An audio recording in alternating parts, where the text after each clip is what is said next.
अस्सलाम वालेकुम। मैं बिलाल हसन चीमा GHC कंसल्टेंट से। आज हमने फिर रऊफ़ साहब को मदऊ किया अपने साथ, educational consultants Santa vision system के ऑनर, सिर्फ इसलिए स्पेशली कि बहुत सारे लोगों ने हमें कॉल्स भी की, मैसेजेस भी किए। इनफैक्ट इनकी लास्ट जो वीडियो थी ई सोल के हवाले से इन्होंने बड़ा अच्छा खूबसूरत ब्रीफ किया और लोगों ने बड़ी तारीफ़ की हमें कॉल्स में। स्पेशली उन्होंने कहा कि इनको मदऊ करके कुछ और चीज़ें इनसे जानें, चूँकि इनका वसी तर एक्सपीरियंस है 10 से 15 साल का इस इंडस्ट्री का, तो डेफिनेटली हमें भी कुछ उनसे बेनिफिट मिलना चाहिए।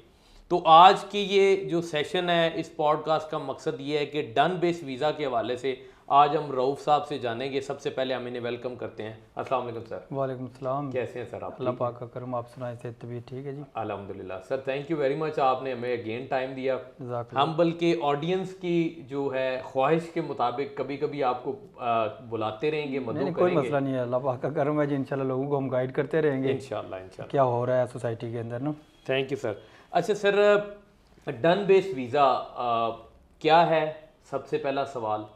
और आखिर ये जो वीज़ा है ये रियलिटी है या स्कैम है, इस हवाले से लोगों का सवाल था, तो हमने कहा आपसे ज़रा पूछते हैं, क्योंकि आप इस इंडस्ट्री में काफ़ी अर्सा काम कर चुके हैं। सर देखिए, डन बेस वीज़ा आप ये स्कैम की तरफ भी आता है, रियल भी होता है। सही। अब डन बेस वीज़ा होता क्या है ये आप लोगों को पहले पता होना चाहिए। डन बेस वीज़ा ऐसा है कि आप लोग किसी को पासपोर्ट दें, ठीक है, और उसके बाद आपको घर बैठे बिठाए वीज़ा स्टैंप होकर मिल जाता है। सही। अब आपको पता होना चाहिए कि वाकई ये ऐसा हो सकता है। ठीक है।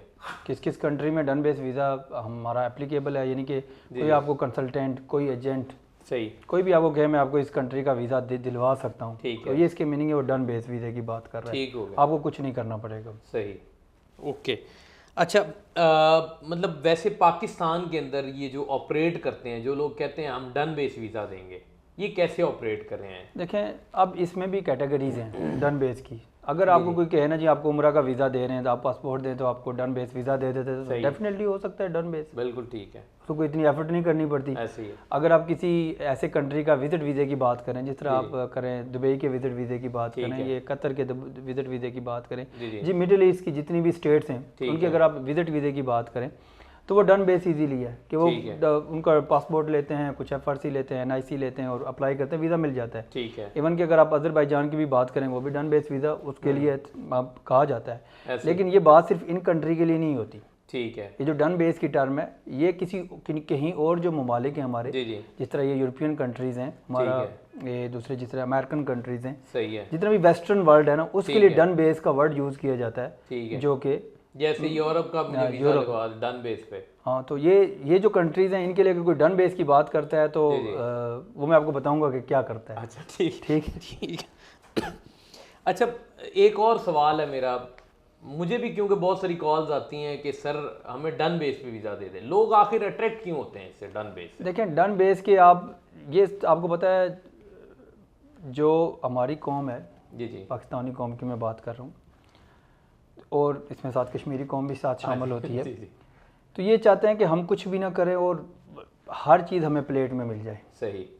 और जितने भी स्कैमर्स हैं, जी, और जितने भी ये इंसानी स्मगलर हैं, ह्यूमन ट्रैफिकिंग करते हैं, वो लोग इन्हीं चीज़ों को ना पॉइंट बनाते हैं और लोगों को अट्रैक्ट करते हैं। जी आपको कुछ नहीं करना पड़ेगा, तो आप आ जाएं, आप पासपोर्ट दे दें, इतनी पेमेंट दे दें, आपको इस कंट्री का वीज़ा दे देंगे। ठीक है। तो हमारे अंदर एम्बेसी में रखते हैं, हम आपका वहाँ से सारा ये वीज़ा स्टैम्प करवा देंगे, हर चीज़ करवा देंगे। तो ये इसको कहते हैं डन बेस। अच्छा, ठीक है। अब आप खुद मुझे बताइए डन बेस रियल है या फेक है, आपको खुद आइडिया हो जाएगा। माशाल्लाह आप भी कंसल्टेंसी तो करते ही हैं। बिल्कुल ऐसे ही है। असल में मुझे बड़े सारे लोग कॉल्स करते हैं, मतलब आएंगे ऑफिस में तो कहते हैं सर जी मुझे वीज़ा चाहिए।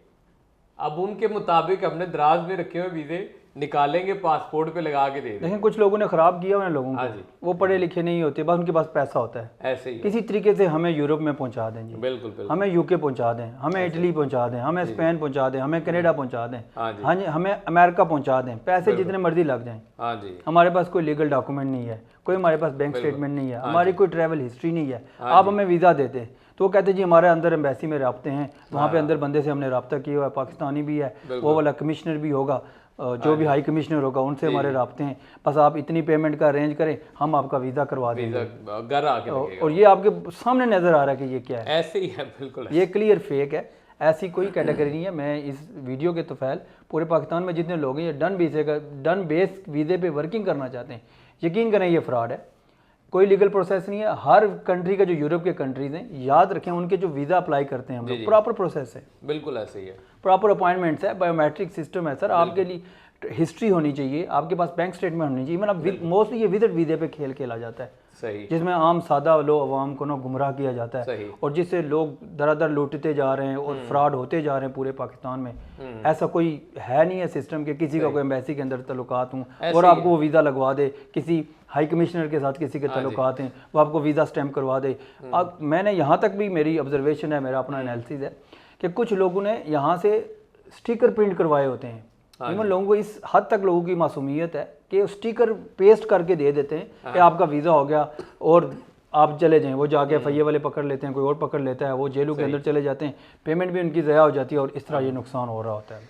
बिल्कुल। अच्छा, मिसाल के तौर पे हम एग्जांपल लेते हैं, कोई भी XYZ पर्सन है, अब उसके साथ ये इनिशिएट होने जा रहा है डन बेस, कौन से क्लियर साइंस हैं जिससे जैसे ही कोई क्वेश्चन करे तो फौरी समझ जाना चाहिए कि ये मेरे साथ स्कैम हो सकता है डन बेस? देखें जी, जब भी आप किसी को मतलब कोई बंदा कहता है मैं वीज़ा प्रोसेसिंग का काम करता हूँ, ठीक है, या वीज़ा आपको किसी कंट्री का लगवा के देता हूँ, ठीक है, तो सबसे पहले तो आपसे पासपोर्ट मांगेगा ना, सही, बिल्कुल लीगल यही होना चाहिए। आपसे आईडी कार्ड मांगेगा, ठीक है, अगर आप मैरिड हैं तो आपसे निकाहनामा जो है, अगर आपके हैं FRC डिमांड करेगा।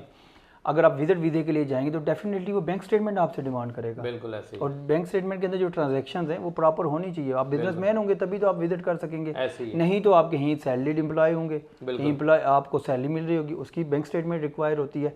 फिर ये सारी चीज़ें ज़रूरी हैं। फिर साथ आपको उस तरह विजिट के लिए जाना चाहिए, वहाँ की इन्विटेशन चाहिए होती है, होटल की बुकिंग है। अगर ये सारे डॉक्यूमेंट्स नहीं कोई मांग रहा आपसे और ना खुद कह रहा है कि मैं अरेंज करके दूंगा, तो समझ लें वो आपके साथ फ्रॉड करने जा रहा है। आपको कहेगा नहीं आप पासपोर्ट दें और पेमेंट दें, इंशाल्लाह। कोई स्टाम्प पेपर भी आजकल माशाल्लाह इतने ये तेज़ हो गए लोग, स्टाम्प पेपर कर लेते हैं जी आपको इतने अरसे बाद ये पेमेंट मिल जाएगी अगर वीज़ा ना हुआ। अच्छा, फिर कई दफ़ा ऐसे ऐसे फ्रॉड इसमें रखे होते हैं कि प्रोसेसिंग के चार्जिंग ले लेते हैं, एम्बेसी की फीस वो जमा ही नहीं कराते। जब तक किसी भी अच्छे कंट्री में जाएंगे आपको पता है अपॉइंटमेंट मस्ट है, बिल्कुल ऐसे जारी जो वीज़ा एप्लीकेशन सेंटर्स हैं उसके थ्रू सारे के सारे केसेस सबमिट होते हैं, जो वो नहीं वहाँ तक जा रहे कि हमारे तो अंदर आते हैं, आपको जाने की भी ज़रूरत नहीं है जी, आपको वीज़ा इंशाल्लाह स्टैम्प करा के देंगे तो आपको 100% आपको उस कंट्री में दे। ये सारा फ्रॉड है, इन चीज़ों से बचना चाहिए। ऐसा कोई शॉर्टकट मैथड नहीं है कि आप लोग किसी दूसरे मुल्क में पहुँच जाएँ।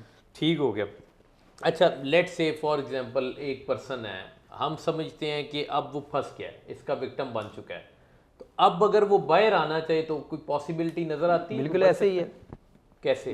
देखें, उससे गलती होगी, उसके पास कोई अगर मैंने कहा स्टाम्प पेपर किया होगा तो अच्छी बात है, लेकिन करते नहीं है ये लोग ना, ऐसे ही है, बिल्कुल डन बेस वाले नहीं करते। बिल्कुल। और ये डायरेक्ट आपको मिलते भी नहीं है, अपनी ओरिजिनल जगह भी आपको नहीं देते, किसी और के ऑफिस में बुला लेते हैं, कहीं बाहर बुला लेते हैं और ऐसे डरा धमका के आपसे बात कर रहे होते हैं कि जैसे कोई देख ना ले। सही, ठीक है। तो ये पहले से ही वो क्रिमिनल है। यहाँ ये जो लालची लोग होते हैं ना पाकिस्तान में, वो लोग अट्रैक्ट होते हैं इस तरफ, ऐसे उनका टारगेट भी वही लोग होता है। बिल्कुल। तो कोशिश करें इनसे बचना चाहिए। अगर आप फंस गए तो अल्लाह से दुआ करें, और अगर आपके असर रसूख हैं, असर रसूख प्रेशर डाल के उनसे पेमेंट ले लें, और प्रॉपर लीगल प्रोसेस के थ्रू अगर किसी मुल्क में जाना चाहते हैं तो प्रॉपर जाएं।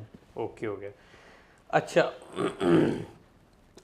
अब डन बेस की तवसल से अगर बात की जाए, हम ये सोचते हैं कि आपने बड़ा क्लियरली बताया कि किसी भी कंट्री के लिए अगर आपने डन बेस से बचना है, असूली तौर पे तो जहाँ डॉक्यूमेंट नहीं मांगे जा रहे, दैट मीन्स वो डन बेस है।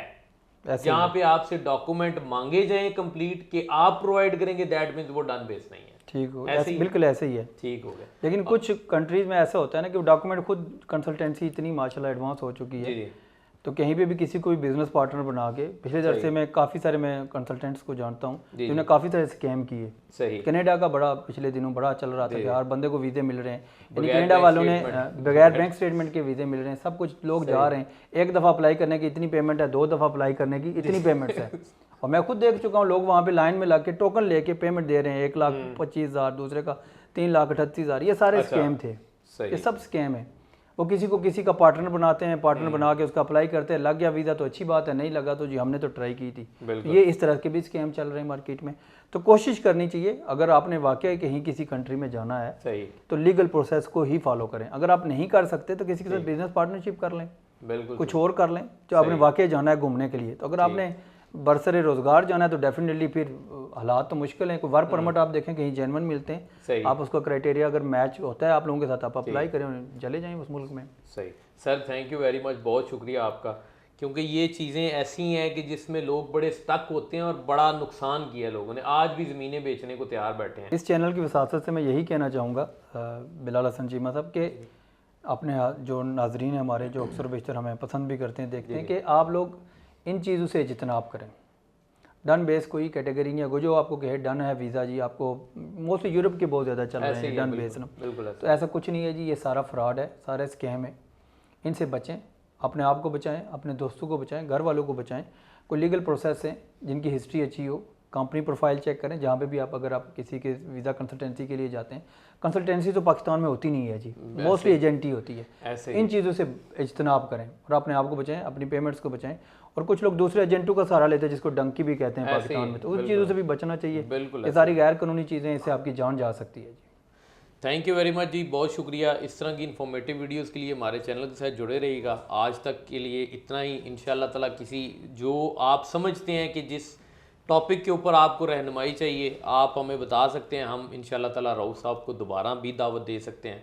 और हमारे चैनल के तवस्सुल से वो हमें ज़रूर टाइम देते हैं, हमारी रिस्पेक्ट करते हैं, हमारा रिगार्ड करते हैं, हम इनका बहुत शुक्रिया अदा करते हैं। और इंशाल्लाह नेक्स्ट वीडियो में फिर हाजिर होते हैं। Thank you very much.